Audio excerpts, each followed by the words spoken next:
Thank you very much for granting us this interview. My pleasure. Thanks very much for having me. הרעיון הבלעדי שלנו עם דובר הפנטגון פטריק ריידר מגיע הרגע אחרי סיום הביקור של שר הביטחון גלנט בארצות הברית. It was a very productive meeting between Secretary Austin and Minister Gallant. The two, of course, have been in close communication since the beginning of this conflict. הפעולה הישראלית ברפיח הייתה אחד הנושאים המרכזיים שעלו על שולחן הדיונים. What was the secretary impression of the Rafah operational plans? I won't speak for Minister Gallant in terms of the kinds of information that he presented, other than to say it was a very robust and very helpful conversation, I think, for all sides. Is the U.S. vetoing an Israeli operation in Rafah? Well, look, we know that Israel is in a tough fight against Hamas, and there's over 1 million people right now that are displaced in Rafah. And so what we don't want to see is the humanitarian situation there be exacerbated as Israel does the very important work of eliminating Hamas. But does the U.S. think there's a viable path for an Israeli operation in Rafah? I think a better way to say it is we believe there's a viable path to defeating Hamas. מאז 7 באוקטובר עושים את דרכם לישראל מטוסי תובלה אמריקנים ועליהם ציוד ותחמושת לצה"ל.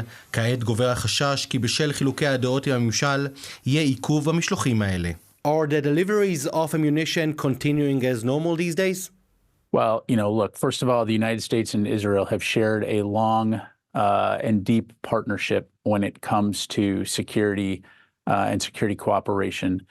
We are committed to Israel's qualitative military edge in the region. Since October 7, we have rushed a significant amount of military assistance to enable Israel to protect its citizens from future terrorist attacks, and that's not going to stop. So our policy has not changed in that regard.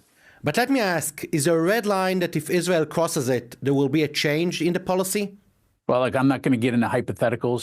All that to say, it is also of strategic and moral importance to ensure that innocent civilians, whether they be Israeli or Palestinians, are protected.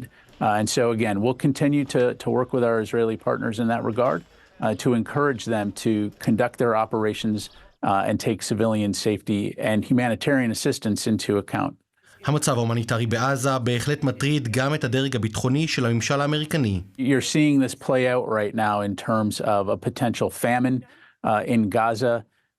Millions of people that are displaced, that need food, they need shelter, they need care. בשבועות האחרונים החל צבא ארצות הברית להצניח סיוע הומניטרי בשמי עזה, וכעת הם החלו בבניית נמל. This capability, which is a unique U.S. military capability, enables us to essentially build a temporary pier that will be able to receive aid. You can expect to see probably within the next 30 to 45 days this capability come online. In this port, will we see U.S. boots on the ground? No, you will not see U.S. boots on the ground, no U.S. forces on the ground in Gaza. So would Israeli soldiers secure this port?